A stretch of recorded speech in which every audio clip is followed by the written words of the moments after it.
Every year on April 25th, Australia and New Zealand celebrate a holiday that is unique to those two countries. It's one of the most important days on the calendar for them, and it was created to celebrate an event which took place over 100 years ago. Today, the holiday has taken on a broader meaning and developed traditions all of its own. Learn more about ANZAC Day, its origin, and how it's celebrated on this episode of Everything Everywhere Daily.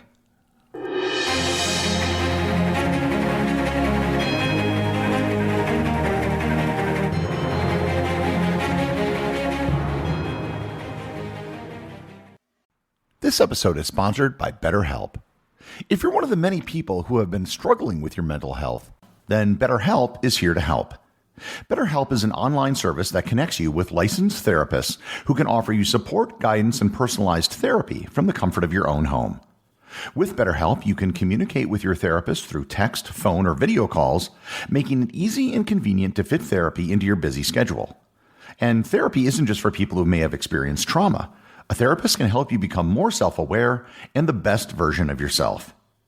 Take the first step towards feeling better today and join over 1 million people who've already taken charge of their mental health with BetterHelp. If you sign up today, in most cases, you'll be matched with a licensed therapist within 24 hours. And if for whatever reason your therapist isn't a good fit, you can switch therapists at any time for no additional charge. Visit betterhelp.com/everywhere to get 10% off your first month. Once again, that's BetterHelp, HELP.com/everywhere. This episode is sponsored by Athletic Greens. AG1 by Athletic Greens is what I use for my daily supplement. I wake up, put a scoop of AG1 in water, and drink it to start my day. It's incredibly simple to do, and because it's simple to do, that means it's a habit I'm more likely to keep doing. That one scoop in the morning covers my day's nutritional bases and supports my long-term gut health with 75 high-quality vitamins, minerals, and whole food-sourced ingredients. It's so much easier than having to take multiple supplements in the form of pills, and that's why millions of people have made AG1 part of their morning routine since 2010. If you're looking for a simpler and cost-effective supplement routine, Athletic Greens is giving you a free 1-year supply of vitamin D and 5 free travel packs with your first purchase. Just go to athleticgreens.com/everywhere. That's athleticgreens.com/everywhere. Check it out.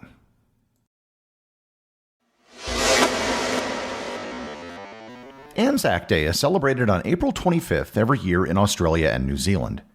Today, the holiday has become a general-purpose holiday to commemorate all those who served and died in all wars, conflicts, and peacekeeping operations, as well as the contribution and suffering of all those who have served. To this extent, it's similar to holidays in other countries which honor veterans and those who died in wars. The closest equivalent holiday in the United States would be Memorial Day. However, there are specific reasons why ANZAC Day is called ANZAC Day, and why it's celebrated on April 25th, and why it's only celebrated in Australia and New Zealand. The story of ANZAC Day begins with the start of the First World War. When Germany invaded neutral Belgium, it caused Great Britain to enter the war in August of 1914.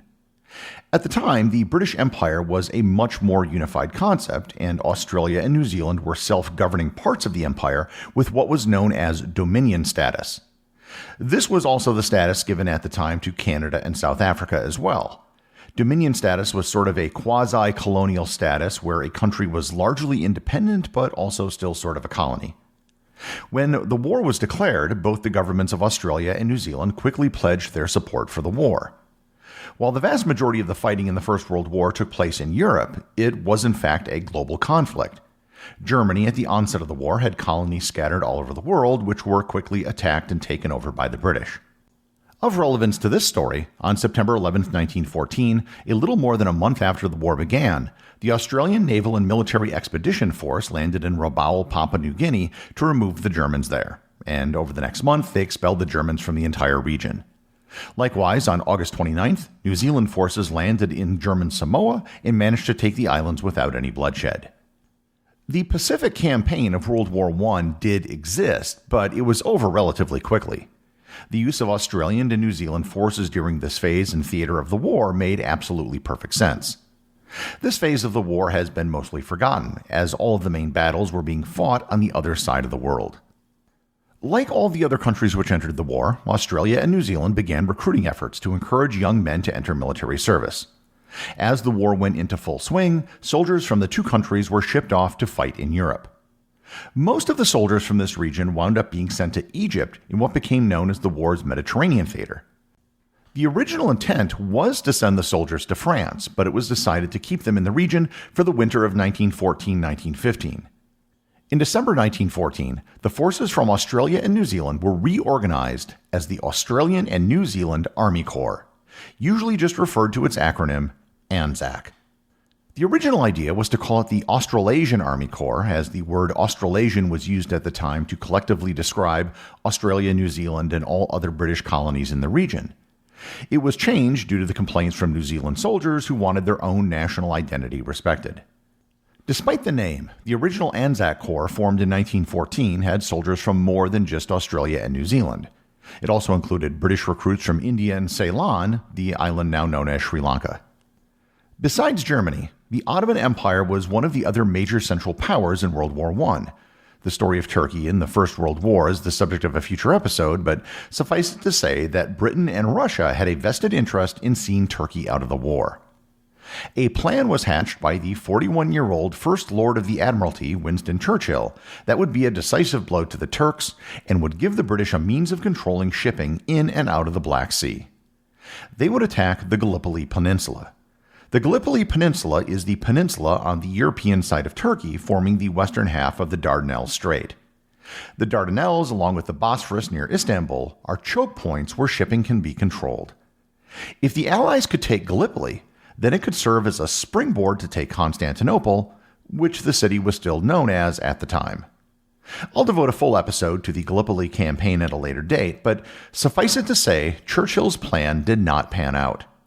On April 25, 1915, the first of the ANZAC forces landed on the beaches of Gallipoli. Their primary landing site later became known as ANZAC Cove. They encountered fierce resistance, and instead of a quick victory, it led to a long, bloody stalemate. The trench warfare which was being fought in France was now being fought in Gallipoli. By the end of 1915, the Gallipoli campaign was called off. It was arguably the worst Allied defeat of the war, with 57,000 Allied soldiers and a similar number of Turks being killed. Within the total number of Allied soldiers killed was approximately 8,000 Australians and 3,400 Kiwis. Both Australia and New Zealand were much smaller than they are today, and these numbers were devastating. Each country only had about a fifth of their current population. Word of the military disaster arrived back in Australia and New Zealand on April 30th. Both nations were in shock, as it was arguably the biggest tragedy to have struck either country in their brief histories. Immediately, church services were held around both countries, and within months, monuments to the war dead were already being erected. April 25, 1916, the first anniversary of the landings on Gallipoli, was officially named ANZAC Day and was observed in Australia, New Zealand, and in London. It was an unofficial holiday at the time, but the anniversary was observed in almost every town in Australia and New Zealand, often with veterans of the campaign taking part in parades. It wasn't until after the conclusion of the war that ANZAC Day became an official part of the calendar in both countries. ANZAC Day wasn't just a holiday, however. The disaster of Gallipoli was a defining experience for both countries. Australia and New Zealand were both young countries, and many felt that neither country had a national identity of its own outside of that of the British Empire before the start of the war. Despite being a military failure, Gallipoli served to give Australia and New Zealand separate identities. It was one of the first international events where they were represented as distinct countries. After the war, an ANZAC spirit was referred to, broadly defining the country's national characteristics. It referred to fortitude and bravery, but also a more egalitarian and laid-back approach than the British. After the Second World War, ANZAC Day was expanded to honor those who had served in that war and all other conflicts as well. In 1921, ANZAC became a protected word in Australia. Legislation was passed that said, quote, "No person may use the word ANZAC, or any word resembling it, in connection with any trade, business, calling, or profession, or in connection with any entertainment, or any lottery or art union, or as the name or part of a name of any private residence, boat, vehicle of charitable or other institution or any building, without the authority of the Minister of Veterans Affairs." End quote. ANZAC Day waned in popularity after World War II as the generation who experienced it began to pass, and a more anti-war sentiment developed against the war in Vietnam. In the 1980s and 90s, ANZAC Day saw a resurgence in popularity. It's usually credited to have started with the 1981 Australian film Gallipoli, which helped bring awareness to the events that happened to an audience who didn't live through them. A 1990 visit to ANZAC Cove in Turkey on ANZAC Day by the Australian Prime Minister and the New Zealand Governor-General also increased public awareness. On ANZAC Day 1985, Turkey made the name of ANZAC Cove official. Visiting ANZAC Cove on the morning of ANZAC Day has become a popular attraction for many Australians and Kiwis. Today, ANZAC Day is also a celebration of Australia and New Zealand's national identities. Commemorations are held at memorials in communities in both countries, often at dawn. Australian football and rugby league matches are usually televised, and small events are held all over the world where there are expat communities of Australians and New Zealanders. ANZAC Day is also an official holiday in Tonga and the Cook Islands. One exemption to the ban on the commercial use of the word ANZAC are ANZAC biscuits. Both Australia and New Zealand claim to have originated ANZAC biscuits, but their origin dates back to before the war. The biscuits, what Americans would call cookies, are traditionally made with rolled oats, flour, sugar, butter, golden syrup, and baking soda.